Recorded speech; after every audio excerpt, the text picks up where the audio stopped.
This little garden snail, which is the same snail that they breed for escargot, is responsible for up to $7 million of crop damage annually in California as an invasive species.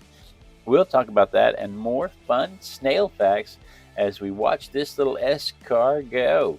Let's turn the page and get started. Good morning, good morning, good morning. It is 5:30 in the morning on a goodness, is it Saturday? It is Saturday morning, isn't it? On Saturday mornings, I like to do a little thing where I pull a toy from the toy box, a random object from the Random Object Randomogrifier, if you will, and I like to draw it, and I like to talk about it. And today's random object is a snail, and I especially love drawing snails and frogs, so I'm going to take my time and have a good time with this. We actually do this every day at 5:30 in the morning Texas time, so you may want to set that notification bell so you don't miss any of them.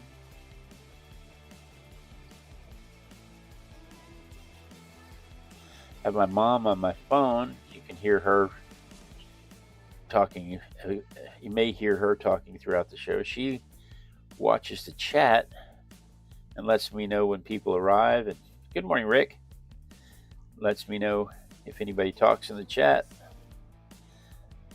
so that I can pay attention to the drawing, because I am not skilled enough to draw and talk and watch the chat at the same time. Good morning, peoples. Hello, peoples.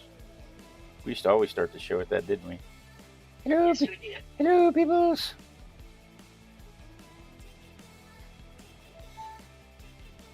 But today's random object from the Random Object Randomogrifier is a snail. Now, this is the garden snail, the Cornu asperensum, I think it is.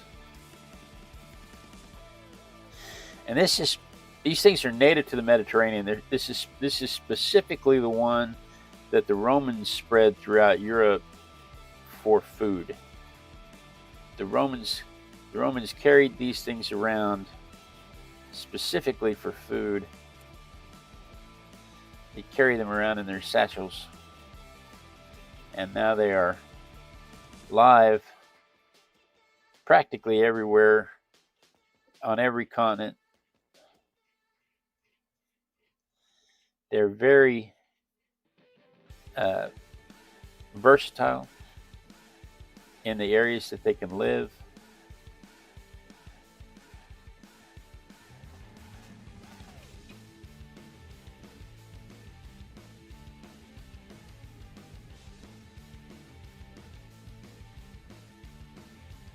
And they are very successful breeders.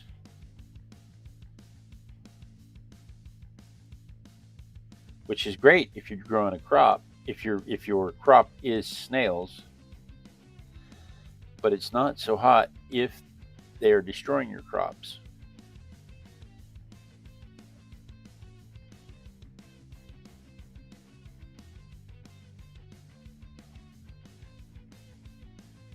They are perpetual hermaphrodites. There's another word for it.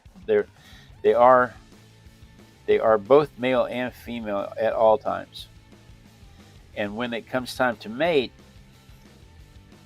they'll approach each other and they will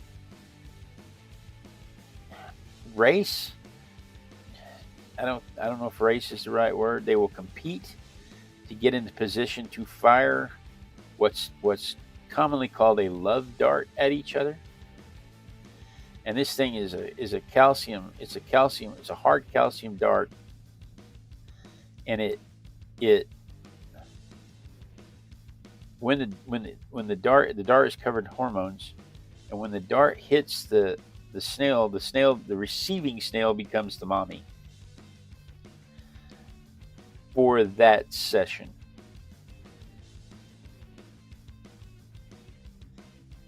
for just for that session.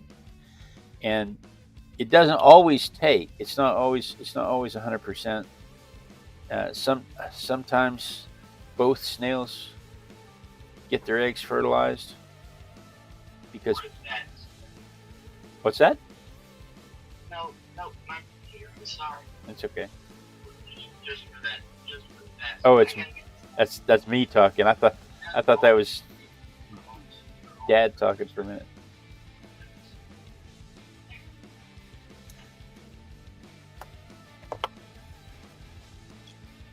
Good morning, Pamela. But it's just for that session. And again, it doesn't always take. They could both come away from that session with fertilized eggs. Or they could both come away from that session having fertilized eggs. Or both. They could both come away from that session fertilizing and having fertilized the other set of eggs.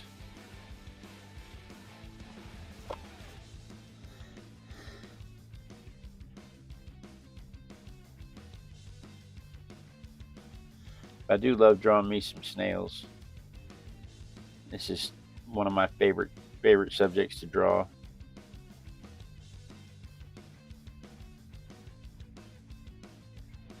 Their shell is calcium, mostly calcium.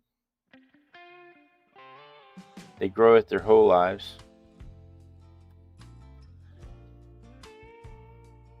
It is a part of them. You can't take them out of their body. They can't take them out of their shell like you see in the cartoons.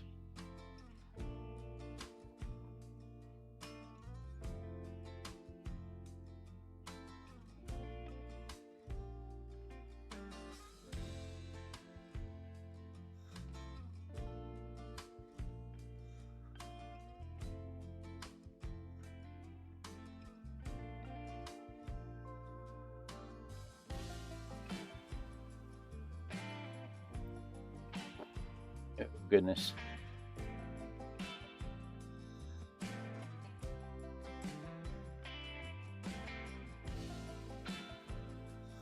Now let's see here. Do. What?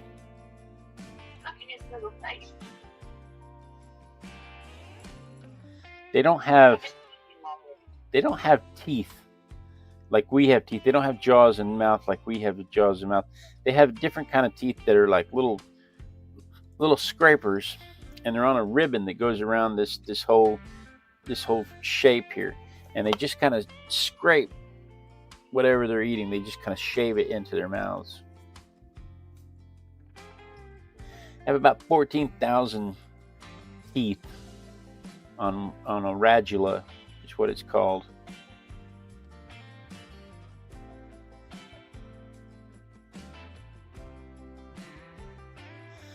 And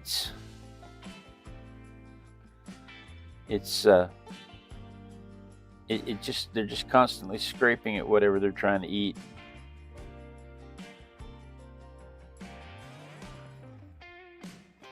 All right, I think that's probably enough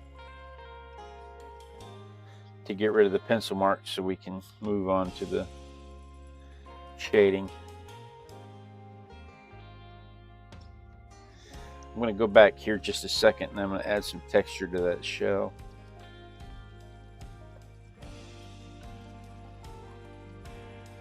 That gives us a sense of direction of the curvature of the shell.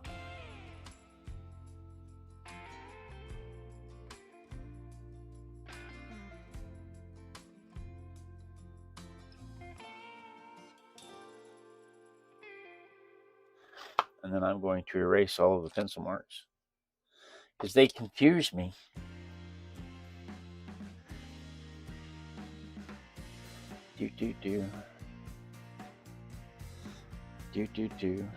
Hope everybody's doing well today. Hope you are arting alongside me today. The little girl and I went out for crawfish last night.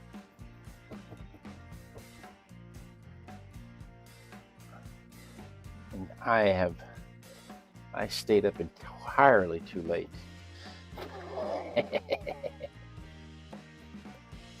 You've been making a habit of that. You know, the problem is my daughter is out of school, my wife is out of school, my son is out of school, and if I'm the only one going to bed, it makes me feel left out. I feel like I'm missing the party. I understand that. Oh. But last night I got home from work and I was all excited. Going to take my whole family out for crawfish, and my whole family was gone to the Boy Scout camping store, REI. And I just Danger, Will Rogers. Yeah, Danger Will Robinson, Danger Will Robinson. So I just decided the little girl and I could go have crawfish on our own. We'll have a daddy-daughter crawfish date. Which is funny because she's delicately eating maybe 10, 15 crawfish, and I'm over there burning through 3 pounds. Anyway. With their little pinky out. With her little pinky out. Their shells are similar. And it made me think of it as their shells are similar. Their shells are chitin. And I have snails in my aquarium. And the whole reason they're in my aquarium is to feed my crawfish, Bob, my pet crawfish, and he needs them to keep his shell hard and blue, hard and red. I mean, I'm dipping my paint in the blue and thinking about blue, but this crawfish is not blue. Anyway. He's got snails in his shell, and they're in his tank, and their whole point is to be food for him. Because of the calcium in their shells. It's a good source of calcium for predators who can eat the whole shell. Birds will pick them up and throw them down, crack the shell. Crows especially.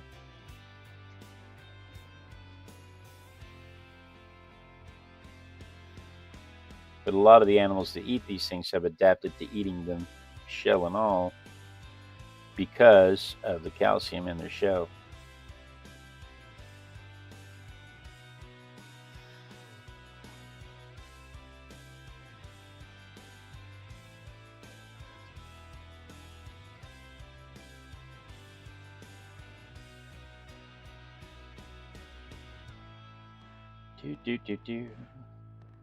Let's see, where were we? They have an epiphragm, which is a mucous membrane that they build when they need to lock themselves in. They practice estivation. Practice is not the right word. They estivate in the heat of summer when it's too hot for them to be out. They estivate, which is almost the same as hibernation.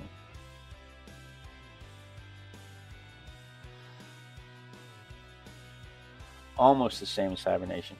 But they'll close themselves up in their shell and then form a mucous membrane to make a door, to seal the door shut and trap all the moisture inside the shell.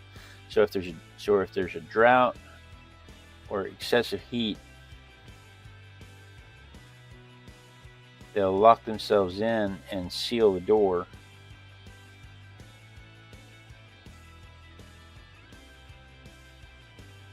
So they don't dry out.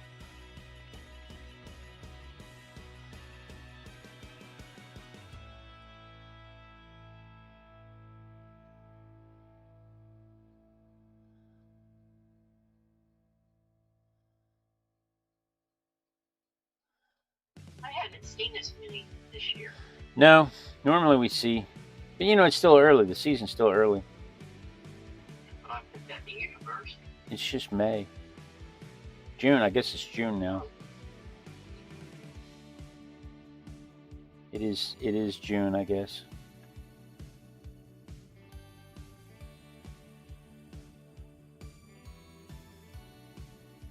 Yeah, you put that out in the universe, now you'll see snails everywhere.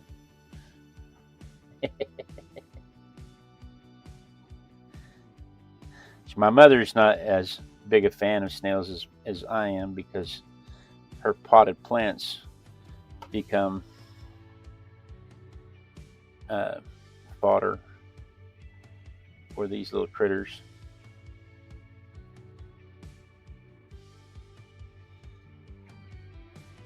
But I delight in watching the little critters eat her potted plants, so it works out for me. We should talk later. Not afraid of you. I Your dad. just want you to know I'm not afraid of you. He's on my side. Watch out, watch out. He thinks snails are fun to watch too.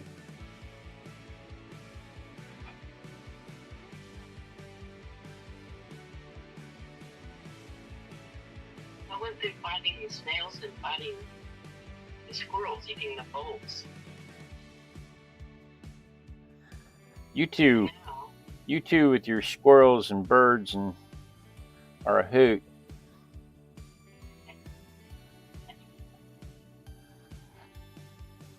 I probably never told you guys this, but this is my favorite part of the process. If you didn't know, if you haven't figured it out already, this part of the process for me brings the whole thing to life. It gives it dimension, turns it from a couple of lines on the page into a dimensional object with shape and texture. And I just love this part of it.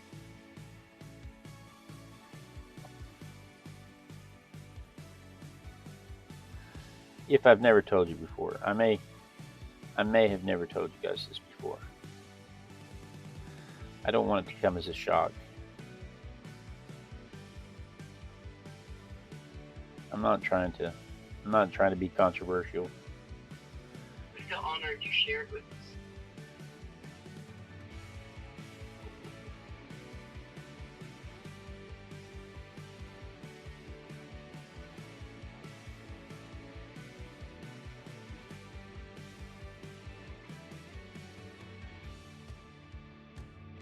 I'm not trying to be controversial.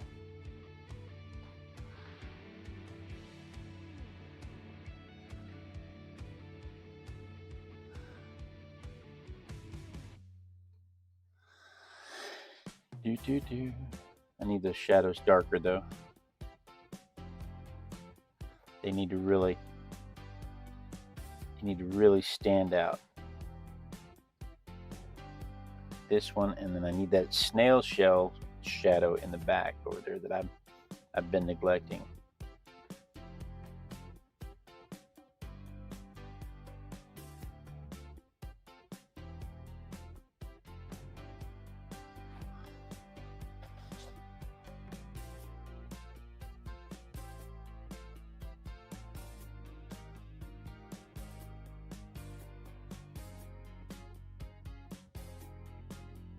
There we go. Just look at him. He's just so cute. And this says, but it has, and now I have the entire Saturday so I can try and deal with it. You shared with us. Oh, yes. I don't mean to traumatize you. But at least I didn't drop that on you on a Monday when you'd have to deal with it during the week.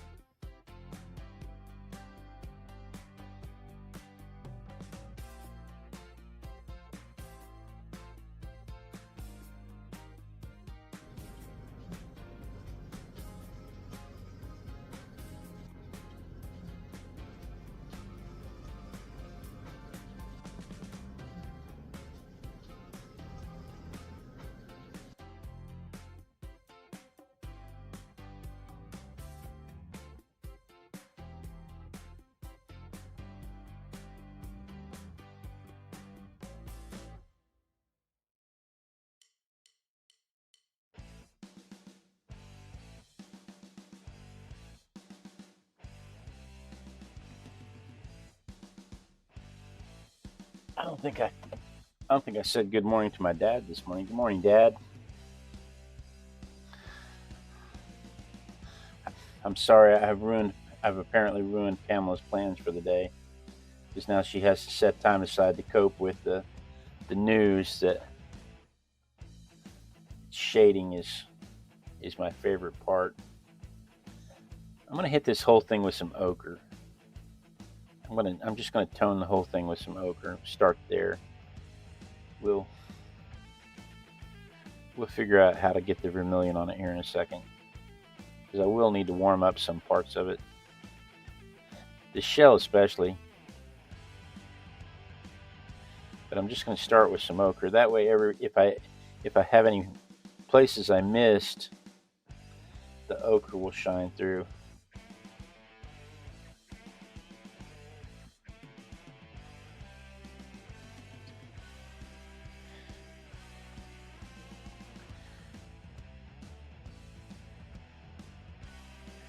I watched Ivy stream yesterday. Ivy spent the whole day yesterday talking about my coloring book. She's very flattering when she talks about my coloring book. And she tried my technique of shading first, and she's using colored pencils. And I'm sitting here thinking, how is that going to work? Because, you know, with watercolor, I can dry one layer and not reactivate it. Be very careful and just not reactivate it when I add a layer on top of it. So I can use this grisaille technique to create the shading effect. But it was fun to watch her do it with watercolor with pencils. And you know, the pencil doesn't do that. It can't put the yellow over the grisaille. As she always says, no, the yellows have to go first, because it's not transparent.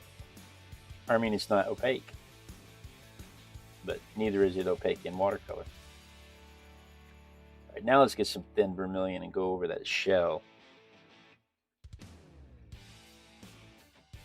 In the 1850s, during the gold rush in California, a Frenchman decided to take some escargots over to California and start raising them in California as a food product for the gold rush, for the boom out there. But the Californians didn't much care for the escargot. Wasn't something that appealed to them the way it appealed to the Romans.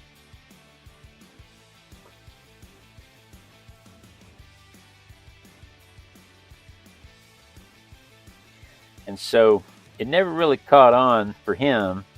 He didn't make the fortune that he thought he was going to make. But he did manage to establish the little critters all across California. He did manage to get them established out there. And today they are still quite the invasive species. Every year they create between $4 and $7 million of crop damage for the Californians. So you know they just love this guy.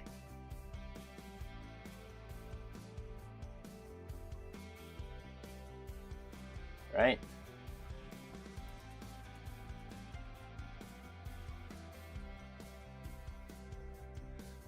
A lot of damage. That is a lot of damage. Exactly right. It's a lot of damage. So you know they're real fond of him. Stray hair and brush. Put paint where I don't want it.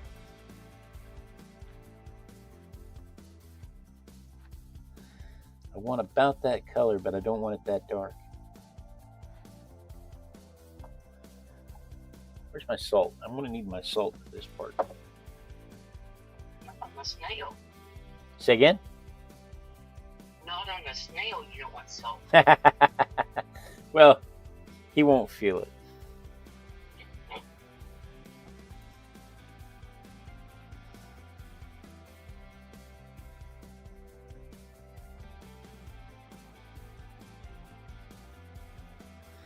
He's not going to feel it.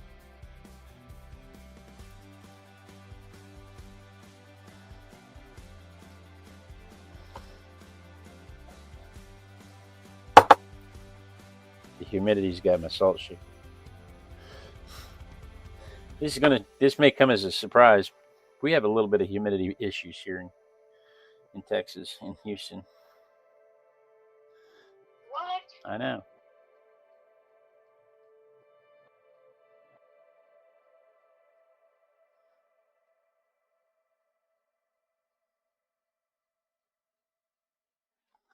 I know. It was a shock to me too, being this close to the ocean. Who knew? Really? Who knew that we would have humidity?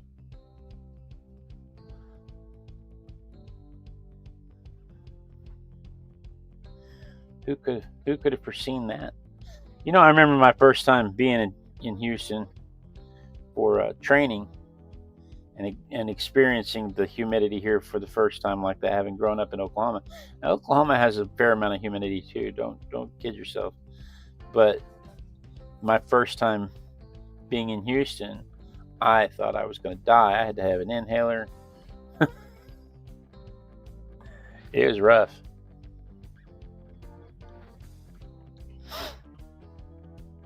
It was pretty rough. No, you'll kill him, Pamela says. No, you'll kill him. I'm going to dry that, and I'm going to add a little more. I'm going to add another layer of vermilion and cobalt mixed on top of that. Get that shell the color I want it to be.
I think that's just about right.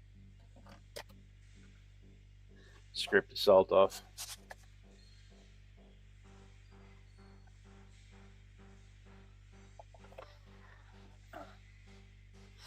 Yeah, I think that's just about right.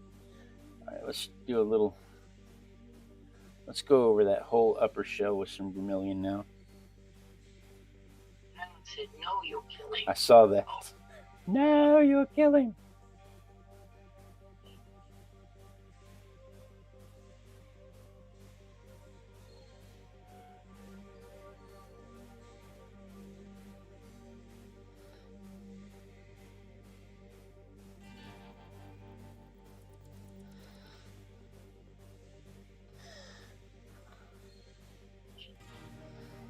Did I see Rick earlier? Is he in the chat? I haven't seen him chatting.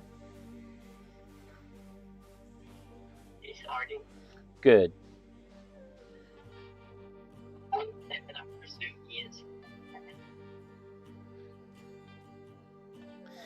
I'm gonna. Unlike the rest of you, I think he works on Saturday. Well, he's got to support Pamela's habits. Some of those, I'm sure he has ladies that need their hair done for tomorrow. I'm sure he's like me. He's got a wife whose habits he needs to support. My wife has habits of living indoors and eating 1 or 2 times a day, and I work to support those habits.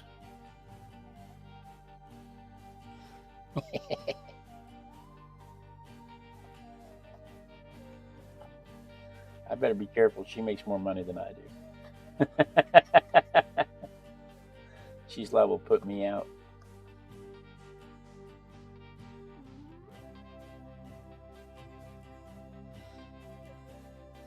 I'm going to darken this shadow a little. I need this shadow to really stand out from the snail.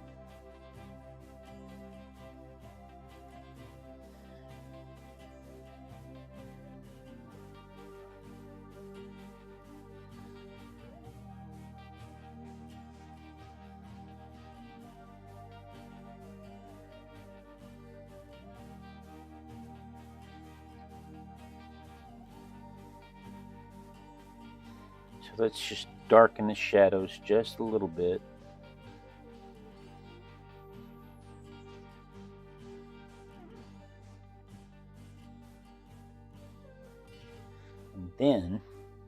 And then Rick's still there. He's been studying on a hair color surface he has at 8:30 this morning. I need to get my hair did. I'm gonna have to go see my girl today. My beard's getting a little whack. Once you find somebody who can trim up your beard just the way you like it. Once you find somebody who can do your hair just the way you like it, it's scary to even think about going to somebody else.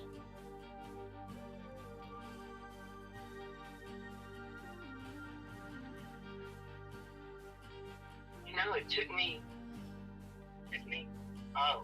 almost a year to find somebody to do my mom's hair when we moved down here. Yeah, I know. In this area, nobody does wash and set on rollers and dry it in the dryer. They'll blow dry it and do a Brazilian dry or whatever it is. I'm shocked at how many people in this area will go and pay somebody to blow dry their hair. I had never even heard of that, and then all of a sudden I find out Dianne Feinstein's getting it done, and then all of a sudden I hear about all kinds of people getting their hair blow dried. And I had never heard of that. Why would you go with wet hair to somebody and have your hair blow dried?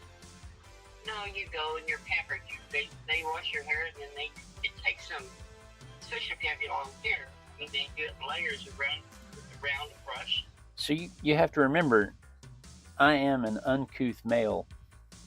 Yep. And all of that just sounds odd to me. I am not. Yeah. I'm one of the unwashed masses that the politicians refer to when they say, "Pat, little citizen, you don't know what's good for you. We know what's good for you." I am one of those people, and when I hear about somebody paying to get their hair dried, that's all I can think about is, you left the house with wet hair?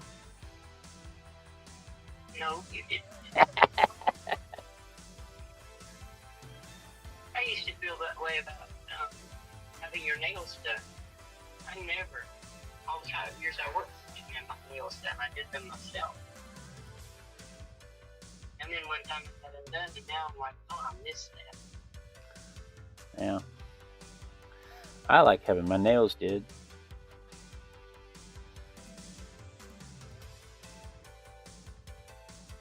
All right.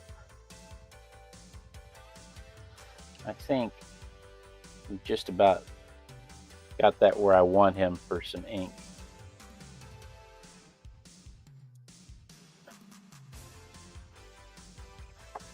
So let me try it one more time. I don't want the ink to blur.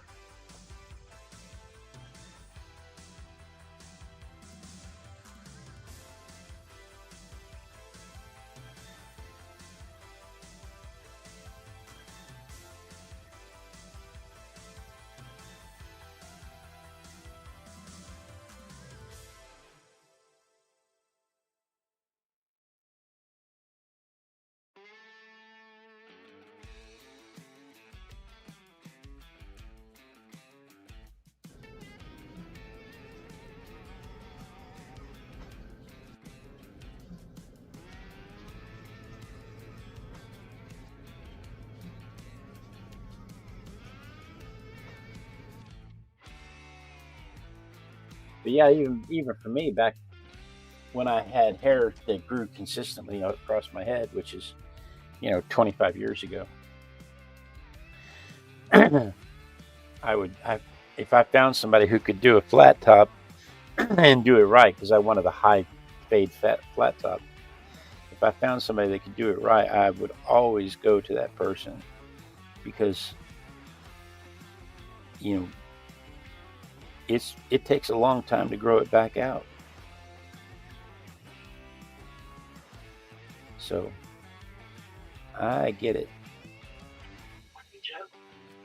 Is Joe here? Hey, Joe. Good to see you this morning, sir.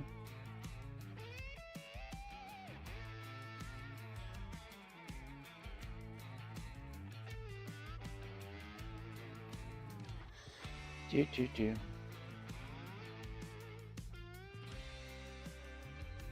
I wrote my snail facts the wrong direction. So I'm having a hard time reading my facts and arting at the same time. But they are on every continent except Antarctica. But they're native to Mediterranean. They're not native anywhere except the Mediterranean. And so everywhere else that you find one, somebody brought them there for food. And they farmed them. And I've been trying to get my wife to get involved in one of these farming schemes. I've tried talking her into farming crickets. She's not interested in that at all. But you don't need a lot of land for that. But I wonder if you could get, in Texas, if you're a farm, you don't have to pay property tax. And I wonder if we could have a snail farm, if that would qualify us. And we could have a little escargot farm.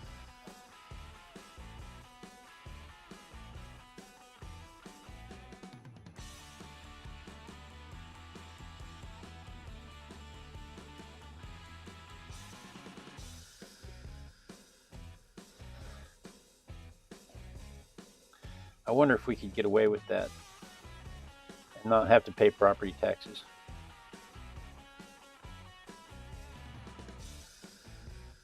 How many snails do you think you have to qualify as a farm?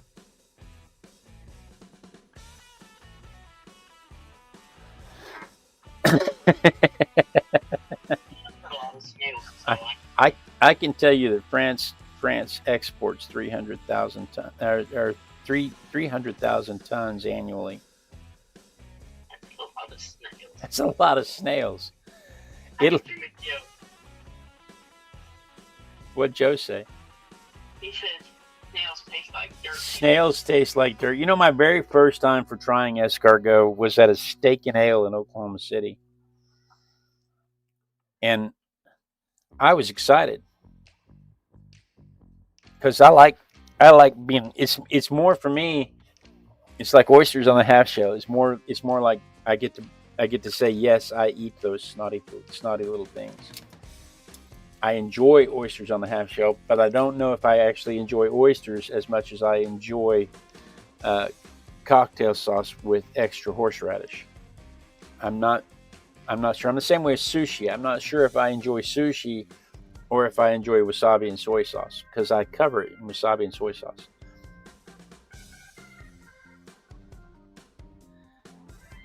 Google said, Joe says, Google said 500 to 1,000 breeding snails will get you 10 to 30,000 offspring a year, right? I mean, you don't need very many to start with, and how much space do they need? Joe says he likes oysters, but snails are grainy. I agree with that assessment. I agree with that assessment. But again, on the oysters, I'm not sure if I actually like oysters or if I just like the cocktail sauce and horseradish that you put the oysters in. What is today? Today, we went a little long today. It'll be all right. Today is the 6th of June. Ooh, is today D-Day? Yes. Everybody stop and remember the brave and fantastic men that hit the beaches on D-Day. How many years ago today? That was a long time ago. 80 years ago? You know, there's still a few of them still alive, still talking about it, but it was only the very youngest. Only the very youngest of them are still alive today.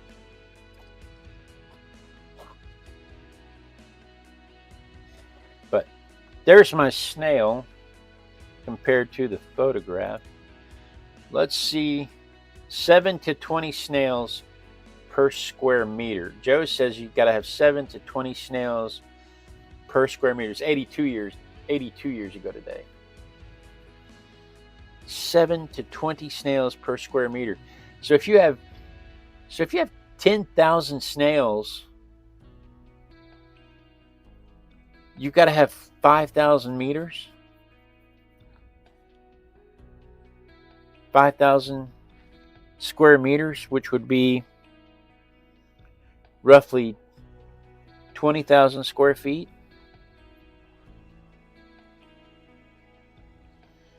Wow. I wonder if you could go vertical. I bet you could go vertical. I bet you could have shelves.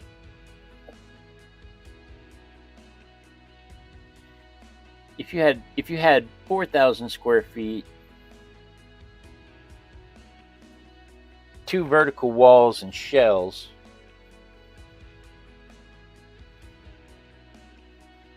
two vertical walls and shelves, so that you could pull the snails out. I wonder if that would get you enough space to have 10,000 snails to grow.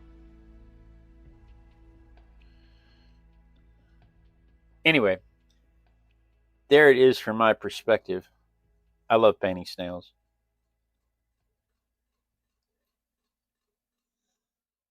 I think he'd look nice on a mug.